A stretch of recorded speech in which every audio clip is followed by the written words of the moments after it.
नमस्कार दोस्तों, कैसे आप सभी।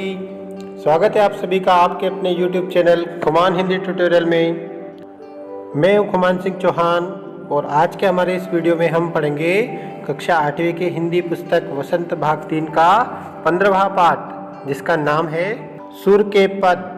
सुर के पद अर्थात सूरदास जी के पद, जो कि एक बहुत ही सुंदर काव्य पाठ है और इसके कवि है श्री सूरदास जी।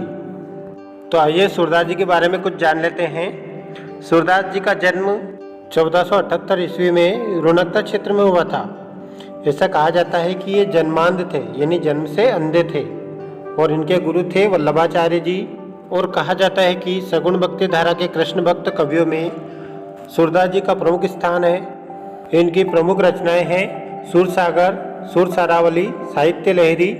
इन सब में से सूरसागर सबसे महत्वपूर्ण है, क्योंकि कहा जाता है कि सूरसागर में पदों की संख्या लगभग 1.25 लाख है, किंतु अब तक इनमें से केवल 5000 पद ही प्राप्त हो सके हैं। सूरदास जी की मृत्यु सन 1583 में पारसोली नामक स्थान पर हुई थी।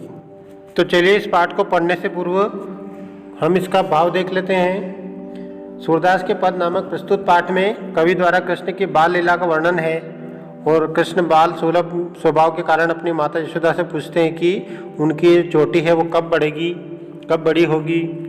और दूसरे पद में श्री कृष्ण द्वारा चोरी से माखन खाने की घटना होती है।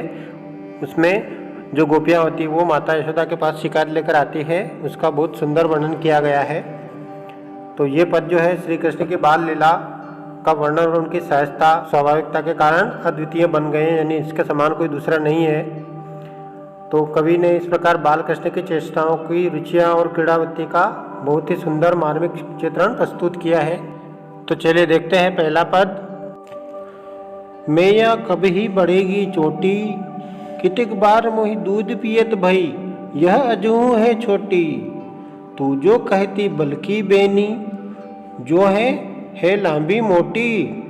काढ़त गुहट निहावत जेहे, नागिन सी भूई लोटी। कांचो दूध पियावत पची पची, देती न माखन रोटी। सूरज चीर जीवो दो भैया, हरी हलधर की जोटी। तो बहुत ही सुंदर पंक्तियां हैं। तो चलिए इसके कठिन शब्दार्थ देख लेते हैं। मैया, मैया का मतलब होता है माता। कब ही अर्थात कब। बढ़ेगी मतलब बढ़ना या चोटी, चोटी का मतलब होता है शिखा, यानी बालों की शिखा। कितनी बार मतलब कितनी बार। मोही यानी मैंने, दूध पियत भई, श्री कृष्ण कहते हैं कि कितनी बार मैंने दूध पिया है। पियत भई यानी पिया है। यह अजहू है छोटी, मतलब ये आज भी, अजहू मतलब आज भी है छोटी। तू जो कहती बल्कि बेनी, बल में अर्थात बलराम जी, यानी श्री कृष्ण के भाई, बड़े भाई बलराम, कि तुम तो कहती थी माता यशोदा बलराम की चोटी की तरह बड़ी हो जाएगी। बल्कि बेनी जो है लंबी मोटी, ये उसी प्रकार लंबी मोटी हो जाएगी। काढ़त गुहत का मतलब होता है बालों में बार बार कंघी करना और चोटी बनाना। निहावत जेहे, निहावत मतलब नहलाने से, नहलाते हुए। नागिन सी भूई लोटी, नागिन सी मतलब नागिन के जैसी, काली और लंबी। भूई लोटी, भूई मतलब भूमि पर, जमीन पर लौटने लगेगी। कांचो दूध पियावत मतलब कच्चा दूध पिलाती हो, कांचो मतलब कच्चा दूध पिलाती हो मुझे, पियावत मतलब पिलाती हो, पची पची मतलब बार बार। देती न माखन रोटी मतलब तुम मुझे खाने के लिए माखन रोटी नहीं देती हो। सूरज चीर जीवो दो भैया मतलब तुम दोनों, चीर जीवो का मतलब होता है लंबे समय तक जीना। तो वो उनको आशीर्वाद देती हुई कहती है कि तुम दोनों भैया मतलब बलराम और श्री कृष्ण, तुम दोनों लंबे समय तक जियो, दोनों भाई। हरी हलधर की जोटी, हरी मतलब श्री कृष्ण और हलधर यानी कि बलराम, तुम दोनों की जोटी मतलब जोड़ी हमेशा बनी रहे। तो इसकी व्याख्या कुछ इस प्रकार होगी कि बालक श्री कृष्ण जब देखते हैं कि उनके सिर की चोटी छोटी है, तो वह एक दिन अपनी माता यशोदा से पूछते हैं कि हे माँ, मेरी चोटी कब बड़ी होगी। मैंने कितनी बार अर्थात अनेकों बार मैंने दूध पी लिया है, फिर भी ये आज तक छोटी ही है, आज भी छोटी की छोटी बनी हुई है। तुम तो कहती थी कि दूध पीते रहने से बलराम भैया की तरह मोटी हो जाएगी और लंबी हो जाएगी। तुम यह भी कहती थी कि मैं अगर बार बार बाल को बनाने से, गूंथने से, नहलाने धुलाने से ये इतनी बड़ी हो जाएगी कि इसको अगर खोलेंगे तो नागिन की तरह ज़मीन पर लौटने लगेगी। तुम बार बार मुझे कच्चा दूध पिलाती रहती हो और खाने के लिए मुझे माखन रोटी नहीं देती हो, तो चोटी बढ़ाने के लिए ही तो मैं ये बार बार दूध पीता रहता हूँ। इस प्रकार वो कह रहे हैं। फिर सूरदास जी कहते हैं कि कृष्ण की ऐसी प्यारी प्यारी बातें सुनकर माता यशोदा कृष्ण को आशीर्वाद देती हुई कहती है कि भगवान करे कि तुम दोनों भाई अर्थात श्री कृष्ण और बलराम लंबे समय तक जियो और श्री कृष्ण और हलधर यानी कि बलराम की जोड़ी हमेशा हमेशा के लिए बनी रहे। तो चलिए देखते हैं दूसरा पद।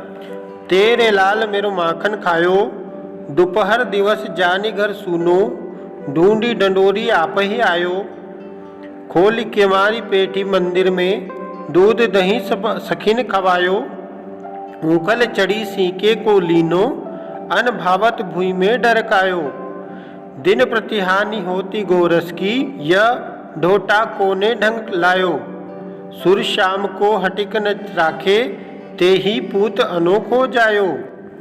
बहुत ही सुंदर पद है। इसमें श्री कृष्ण कुछ बड़े हो जाने पर अपने ग्वालिनों के घर से दूध मक्खन आदि चुरा कर खाते थे, और एक बार श्री कृष्ण की चोरी का पता उन गोपियों को चल जाता है और वह कृष्ण की शिकायत करने के लिए माता यशोदा के पास आ जाती है और उलाने के बड़े स्वर में कहती है कि तेरे लाल मेरो माखन खायो, अर्थात तेरे लाल, तेरे मतलब तेरे लाल ने मतलब तेरे पुत्र ने मेरो माखन खायो यानी मेरा माखन खा लिया है। दोपहर का मतलब होता है दोपहर का समय, दिवासिनी समय। जानी घर सुनो, जान करके मतलब समझ करके, दोपहर के समय में सुना घर समझ करके, ढूंढी ढंडोरी आप ही आयो, कहीं किसी प्रकार उसने आने का रास्ता ढूंढ लिया, वहाँ पर घर में आने का रास्ता ढूंढ लिया और आ गया घर के अंदर। खोली केवारी पेठी मंदिर में, और दरवाजा खोलकर, केवारी मतलब होता है दरवाजा, खोली मतलब खोलना, दरवाजा खोलकर पेठी मंदिर में, और मंदिर के ऊपर वहाँ बैठ गया। दूध दही सब सखिन खवायो, दूध दही सब, और जो दूध दही वहाँ था सभी, वो सभी सखिन मतलब अपने सखाओं को, अपने मित्रों को खिलाया। ऊखल चढ़ी मतलब ऊखल के ऊपर चढ़ गया। ऊखल होता है एक पहले जो धान कूटने के लिए प्रयोग किया जाता है ऊखल। सीके को लीनो, सीका मतलब जिसके ऊपर दूध रखा जाता है, ऊपर टांगा जाता है, और आजकल भी लोग प्रयोग करते हैं जिनको बिल्लियों से बचाने के लिए दूध वगैरह रखते हैं। तो इस प्रकार ऊखल चढ़ी सीके को लीनो, अब जिसमें धान कूटने के लिए, मिर्ची कूटने के लिए ऊखल था, उसके ऊपर चढ़ गए और सीके को पा लिया इन्होंने। सीके को लीनो मतलब उसको प्राप्त कर लिया। अनभावत भूमि में डरकायो मतलब जिनको जितना इनको अच्छा लगा वो तो खा लिया, और जो नहीं अच्छा लग रहा था उसको भूमि मतलब भूमि पर, पृथ्वी पर, डरकायो मतलब गिरा दिया, फैला दिया। दिन प्रति हानि होती गोरस की, तो वो चिंता व्यक्त करते हुए कहती है कि इस प्रकार तो प्रतिदिन रोज के रोज जो है हानि मतलब नुकसान हो रहा है, होती मतलब हो रहा है। गोरस मतलब दूध दही मक्खन वगैरह सारी चीज़ें जो दूध से बनती है उनका नुकसान हो रहा है। यह ढोटा कोने ढंग लायो, यह ढोटा मतलब होता है ढंग या तरकीब, कि ये तरकीब तो कहाँ से लेके आया है, कहाँ से सीख के आया है। कोने ढंग लायो मतलब किस ढंग से लाया है, कहाँ से लाया है। सूर शाम को हटिक न राखे, सूर मतलब सूरदास जी कहते हैं कि शाम को हटिक न राखे मतलब शाम मतलब श्री कृष्ण, और हटिक मतलब डांट करके, फटकार करके, डरा करके। कि सूरदास जी कहते हैं कि माता यशोदा से कहती हैं गोपिया कि तुम शाम को यानी श्री कृष्ण को डांट करके, फटकार करके, डरा करके नहीं रखती हो।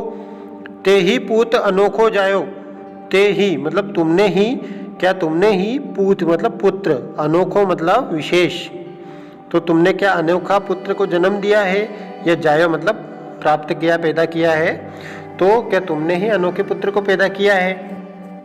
तो चलिए व्याख्या देखते हैं। कुछ इस प्रकार है कि श्री कृष्ण के बार बार चोरी करके माखन खाने की शिकायत करने आई गोपी माता यशोदा से कहती है कि तुम्हारे लाल मतलब श्री कृष्ण ने मेरा माखन खा लिया है। दिन में दोपहर के समय घर को सूना समझ करके वो आने का रास्ता भी किसी प्रकार उसने खोज लिया और वो घर के अंदर प्रवेश कर गया, घर के अंदर आ गया। उसने घर का दरवाज़ा खोल दिया और घर में बैठकर, मंदिर में बैठकर दूध दही अपने सभी ग्वाल बालों सखाओं को खिला दिया उसने। तो माता यशोदा ने कहा कि कृष्ण तो अभी छोटा है, वो ऊंचाई पर रखे माखन को कैसे प्राप्त कर सकता है, कैसे पहुंच गया वहाँ पे। तब गोपी ने बताया कि श्री कृष्ण ने उखल पर चढ़कर सीका यानी कि छीके को पा लिया, प्राप्त कर लिया, उसके ऊपर चढ़ गया, उसको प्राप्त कर लिया। जो अच्छा लगा उसे खाया और जो अच्छा नहीं लगा उसको जमीन पर गिरा दिया, फैला दिया। एक दिन की बात नहीं, ये प्रतिदिन जो है नित्य दिन रोज रोज की बात हो रही है। और यहाँ पर इसी वजह से प्रतिदिन गोरस यानी कि दूध दही मक्खन वगैरह की हानि हो रही है। पता नहीं है तुम्हारा बेटा ऐसे ढंग कहाँ से सीख के आया है। और इस प्रकार सूरदास जी कहते हैं कि गोपी यशोदा से कहती है कि तुम पुत्र को मना नहीं करती हो, डांट करके नहीं रखती हो, डराती नहीं हो। लगता है कि क्या तुम्ही ने अनोखे पुत्र को जब पैदा किया है, उसको ही अनोखे पुत्र को जन्म दिया है तुमने। इस प्रकार सूरदास जी ने बहुत ही मार्मिक वर्णन प्रस्तुत किया था इस पंक्तियों में। तो बहुत ही सुंदर काव्य पाठ था ये। तो आज के इस वीडियो में बस इतना ही। यदि आपको वीडियो अच्छा लगा हो तो वीडियो को लाइक करें, अपने दोस्तों के साथ शेयर करें और चैनल को भी सब्सक्राइब जरूर करें। तो चलिए मिलते हैं किसी अन्य वीडियो के साथ में, तब तक के लिए नमस्कार, धन्यवाद, आपका दिन शुभ हो।